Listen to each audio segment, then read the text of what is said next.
बल्दिया कोरंगी की peoples Labour union ने मेहनत कशों के जायज़ हकूक़ और मफादात का तहफ़्फ़ुज़ करने का अज़म किया हुआ है।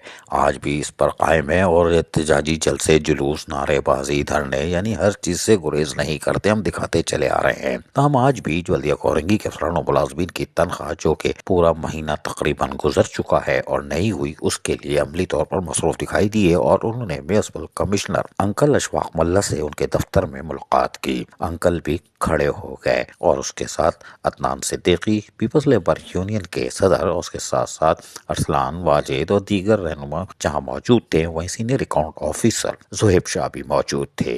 यकीनी तौर पर ये अफसरान और मुलाजमीन की तनख्वाहों पर तबादला ख्याल कर रहे थे कि पीपल्स लेबर यूनियन वाले आ गए, लेकिन अशफाक मल्ला हमारे अंकल ने उनको तसल्ली दी कि आप बेफिक्र रहें कि हमारा जो काम है हम उसको ऐसा तरीके से अंजाम दे रहे हैं, इसलिए कि अफसरान और मुलाजमीन की तनख्वाह हमेशा हमारे अंकल अशफाक मल्ला की पहली तरजीह होती है। और यही वजह है कि पीपल्स लेबर यूनियन भी मुतमईन हुई और पाक सरजमीन पड़ती हुई बाहर चली गई। पीपल्स लेबर यूनियन यकीनी तौर पर अफसरान और मुलाजमीन की जायज़ हकूक़ और मफादात का तहफ़्फ़ुज़ करती चली आई है और धरने दमादम मसकलंदर से गुरेज नहीं करती, और यकीनी तौर पर उम्मीद है कि बल्दिया कोरंगी के अफसरान और मुलाजमीन की तनख्वाह की अदायगी कल हो जाएगी। अजीज आरिफ, KBS बल्दियाती न्यूज़ कराची।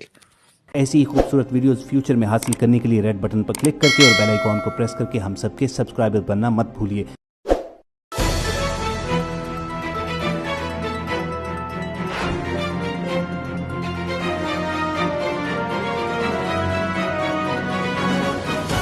KBS बल्दियाती न्यूज़।